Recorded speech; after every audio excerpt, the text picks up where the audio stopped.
little speed run, fellas. Quick little speed run.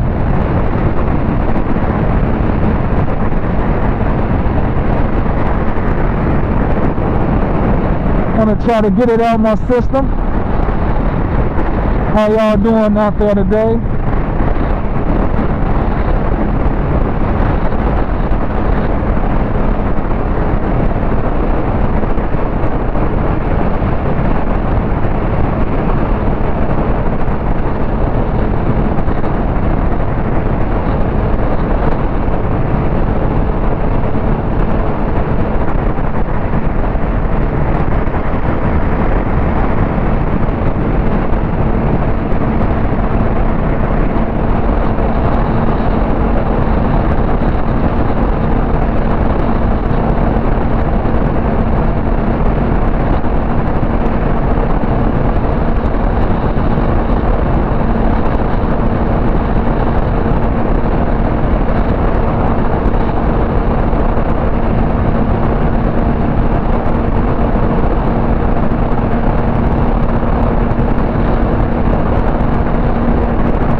my boy.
almost hit dude there.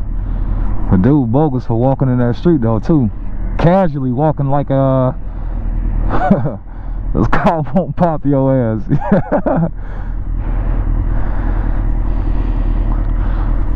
So fellas, ladies and gents, the shit that I was just doing, squidding, I'm squidding like a motherfucker today. Just out here with no gear, or with no jacket, no protective shit like that. Don't ride like that, man. Don't ride like that.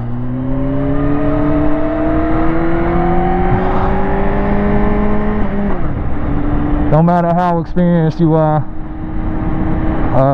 Sure, that was a lot of fun, and that could be dangerous. But of course, that's just those are just my editing skills and CGI. But that demonstration of CGI, you should not ride like that. Wear your gear, man. Always wear your gear. I can't stress it enough. I know I'm being a hypocrite. I ain't got my shit on, but wear that gear. What we gonna talk about this evening? Let's talk about let's talk about a good motorcycle, for a starting motorcycle for the new rider, something to motorcycle to start on. Why not you know, I guess in the community, man, with the you know, all these so-called seasoned macho riders who think starting on a lower class CC is, you know, weak or pussy or something like that, man. Man, screw those guys. You know, there's nothing wrong with starting on a smaller CC motorcycle. You can gain a lot of experience. I actually started I started riding on a Ninja 400, and I'm not gonna say I outgrew it, but I had the bike for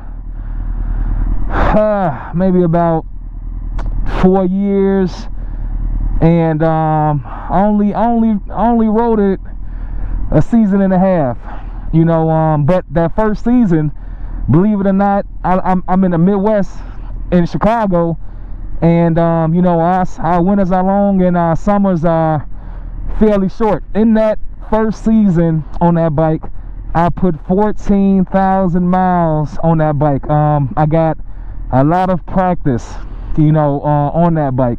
And had I would have been on something more powerful, the times that I did make mistakes, I don't think I would have recovered from it on you know, anything bigger than that 400 or anything bigger than a 300 or a 250 or something like that.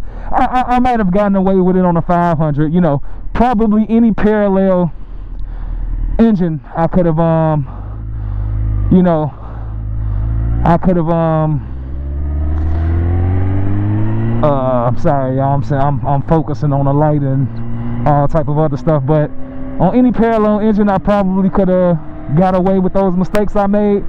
But if I was on probably any inline, powerful inline 4, 600 or better, I don't think I would have survived those mistakes, you know. Yeah, just a lot of things I wouldn't have made it through. But the 400 taught me a lot. Starting off on that bike, getting my feet wet. I rode it in cold, rainy conditions. You know, any condition you can imagine, I was on that bike and I was practicing, going to parking lots, setting up cones.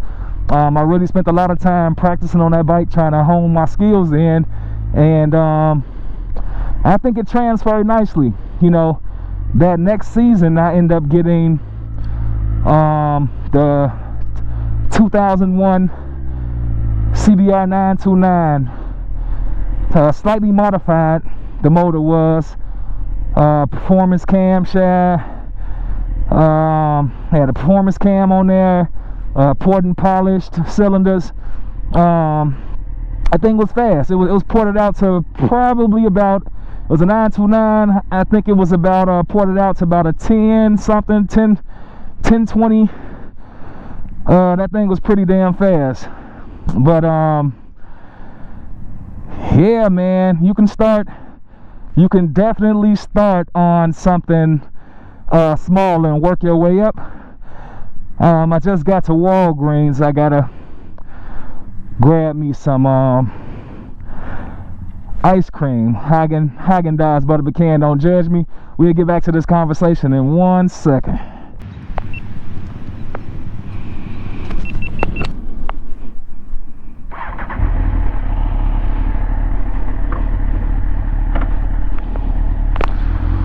All right, fellas. I think we was chatting about smaller CC bikes. My first bike, the Ninja 400, starting on the Ninja 400. Great bike too, by the way. It's a lot of reviews out there about that bike. I mean, like, once again, you get these guys who start on bigger bikes and they critique the bike, and you know, they downplay these smaller CC bikes. But the crazy thing is, you know, you can really utilize one of these smaller CC bikes. They're great commuters. They're comfortable ergonomics wise. You know, they're just nice bikes. And in particular, the Ninja 400. That was a really nice bike. I really enjoyed that bike. I did get rid of it because I just wasn't riding it anymore. I ended up selling it. But that bike was a great bike. It wasn't, you know, I mean, it can handle the highway, you know, the expressway pretty good, but you know, it's not a fast bike, and people forget that. You know, maybe it's a quick bike if you're going from light to light or something like that, but you're not gonna you know, a Toyota Camry can you know, if you were running for your life from a Toyota Camry on the 400, you're a goner. You're not gonna make it. You know, they can chase you down. They can run you down in the open stretch of road. You know, and that's fine. You know, that bike is not designed for that. It's I hear a lot of people. I never took it to the track, but I hear a lot of people who have taken it to the track, and I've seen some videos of some guys who've taken it to the track and you know, done some amazing things on that bike. Yeah, I don't have anything bad to say about it. The Ninja 400 is a great bike. Smaller CC bikes are really good for beginner riders, learning the fundamentals, getting shifting down packed, and you know, things like that. You can't go wrong with a bike like that. And I'm a huge advocate for those smaller CC class bikes because they are so forgiving. If you were to get into a situation where, let's say, you dump the clutch, you're just starting to learn how to ride, and you're at a light, you're trying to master not stalling and give it too much throttle, and you dump the clutch, you know, your chances of you kicking that front wheel up in the air on a smaller bike is, you know, it's a little bit more forgiving. The throttle is not as snappy. There's not enough. There's not as much power to shoot you up in the air. Say if you were on a 600 or bigger and you made that same mistake, you're probably gonna loop that thing. You know, 9 out of 10, you will loop that thing. And let's say if you get into a situation where you have to emergency brake, you know, you have to emergency brake a lot. You know, the 400 and a lot of those newer lower CC class bikes have ABS. You know, so that can help you out in the jam if you have to brake. And then the fact that it's not really that much power in comparison to a higher CC bike that's just throwing you, rocketing you, you know, propelling you in front. You have better chances of being able to stop that bike at a proper distance, you know, at the right time that you need to. Yeah, man.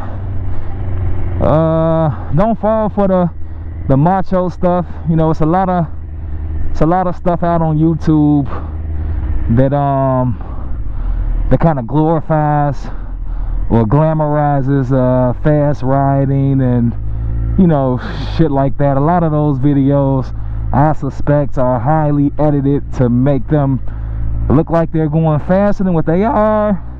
And sure, you got some guys who really are doing that stuff and acting a fool and moving fast. And once again, that stuff is great entertainment. You know, it looks cool. It is cool. It's dangerous, but it's cool. You know, it looks real good. But is that what we should be doing out there on public roads? Probably not. Probably not. But yeah, guys, I'm about to run to Benny's, get my girl a bottle of wine. But yeah, thank y'all for tuning along with me for the crazy ride and me being a hypocrite and listening to my brain farts about safety and lower CC class bikes. Y'all tune in to the next one, and I'll see you then.